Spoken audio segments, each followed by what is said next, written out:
کہ اپنے ایک عزیز کے گھر میں بچی سے کسی نے پوچھا کہ آج کل تم کیا کر رہی تو اس نے کہا میں آج کل عبادت کر رہی ہوں.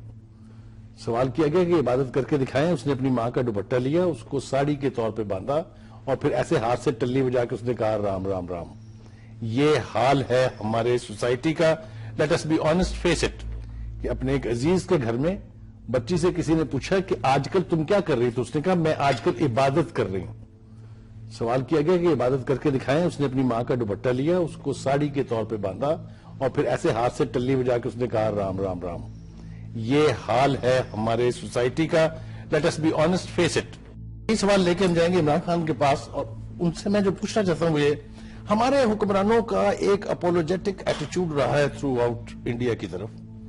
ہمارے جو ان کیمرہ سیشنز ہوئے پارلیمنٹ کے, ان کے اندر لہرا رہا کہ انہوں نے ثبوت بھی دکھایا اور کہا کہ بھارت ملوث ہے, لیکن پتہ نہیں کیوں ہم میں اخلاقی جرت نہیں ہوتی تھی کہ ہم جو فورمز ہیں, جو پلیٹ فارمز ہیں اس کے, یونائیٹڈ نیشنز ہے, سارک ہے, نان لائن موومنٹ ہے, وہاں ہم جرت نہیں کرتے تھے بھارت کا نام لینے کی.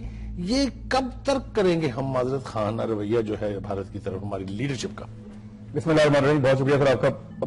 معاملہ یہ ہے کہ ابھی تو آپ کے حکمران یہ کر رہے ہیں نا, آپ یہ کہہ رہے ہیں کہ معذرت خانہ رویہ ہے اور اس طریقے سے ڈیل کر رہے ہیں معاملے کو, کھل کے آتے ہی نہیں ہے کسی بھی فورم کے اوپر, چیزیں چھپا چھپا کے رکھتے ہیں جیسے ان کے کانے.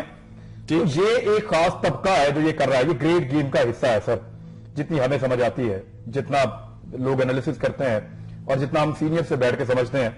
ایک تو یہ گریٹ گیم کا حصہ ہے کہ ہمارے یہاں پہ ایسے لوگ انجیکٹ کیے گئے ہیں جان بوجھ کے, جو انڈیا کی بات کرتے ہیں, وہ پاکستان کی زیادتی کو بہت بڑا کر کے بتاتے ہیں, بھارت کی زیادتی کو چھوٹا کر کے بتاتے ہیں, لیکن ہماری گورنمنٹ جان بوجھ کر ایک بہت بڑی غلطی کر رہی ہے, یا اس کے پیچھے بہت سارا پیسہ انوالو ہے. بخاری صاحب, میں بڑا کھل کے آپ کو بتاؤں گا کہ آپ کے بچے کل یہ سوچنا شروع ہو جائیں گے کہ بھارت ٹھیک ہے اور پاکستان غلط ہے. وہ ایسے سوچنا شروع ہو جائیں گے